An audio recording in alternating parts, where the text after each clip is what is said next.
Prima etapă de fond, cu un procent foarte mic de porumbei sosiți, o etapă catastrofă la noi în județ, o etapă ce s-a avut un prim test înainte de maraton, s-a dovedit o catastrofă.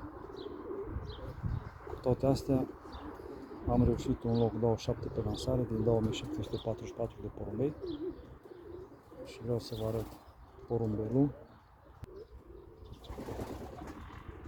E un porumbel tânăr.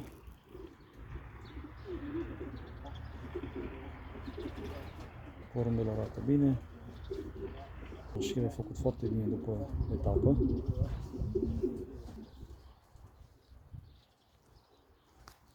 Ce pot să vă spun? Femeia a fost jucată la văduvie. Acesta a fost și motivul pentru care am pierdut așa mulți masculi.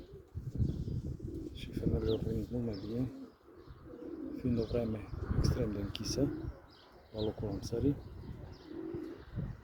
Dar sunt mulțumit de acest rezultat și ne pregătim de maraton. Mult succes!